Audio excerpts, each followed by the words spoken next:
live on KPRC-TV and the KPRC2 Plus live stream. The news starts now. Right now at 4, we are tracking the hot temperatures. This is a look at what we're seeing out there right now, and our afternoon temperatures over the next few days will only continue to rise. This as thousands of folks in our area are still without power. And an entire apartment complex is without electricity and running water. Good afternoon. Thank you for joining us. I'm Andy Sirota. And I'm Daniela Guzman. Lisa and Candace are off. An apartment in Heights has not had these necessities since last Thursday's severe weather outbreak. And many residents are forced to find somewhere else to stay, with temperatures inside of their units hitting nearly 90 degrees. They're turning to KPRC2's Gage Goulding for help in getting the power turned back on. Gage.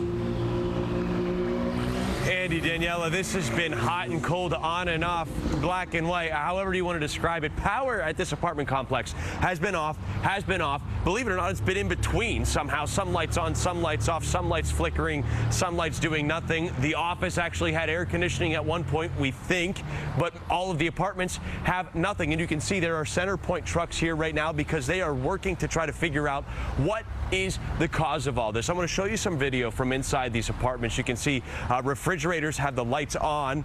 The appliances appear to be working, but get this, there's no cooling. Some of the refrigerators we saw are actually hotter than the apartments, pushing 90 degrees. Meanwhile, the AC and the water are still off. Some people that live here are leaving until this gets all figured out, and I don't blame them because it is simply too hot. One resident contacted the apartment's owner, IR Living, which is based out of San Antonio.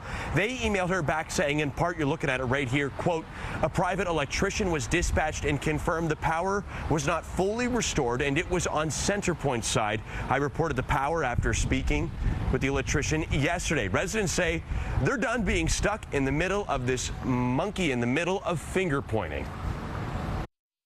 It's like hot, like you're in here and I'm sweating. Yeah. So what do you think the temperature is in here?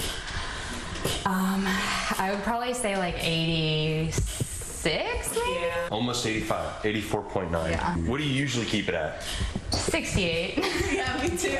I mean, 85, that's too hot. Yeah, no, it's like I'm sweating just from standing in here, you know. No joke, we were sweating inside there, and that was filmed a couple of hours ago in preparation for this story, so temperatures in there only climbing. I just got a call from Centerpoint, and you're looking at the problem right here. This is breaking news just off the press. That big green transformer there, it's called a pad transformer, that has been identified as the issue in this situation.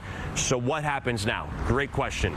They are going to work to replace that giant transformer. The process, I'm told, typically takes 6 hours, but as you can imagine, there are a lot of problems all throughout Houston that crews are working on right now. So that means supplies, they're in shorthand, and the work and trying to figure out the logistics, that could be a process. Tonight at 6, I'm going to figure out exactly when these customers could be back online. Those fridges could be cold and the AC could be turning once again. Also, what kind of rights do these residents have? Do they have the right to break their lease? I'm digging into all of that at 6. I'm live in the Heights, Gage Goulding, KPRC2 News. Heat is just unbearable. Gage.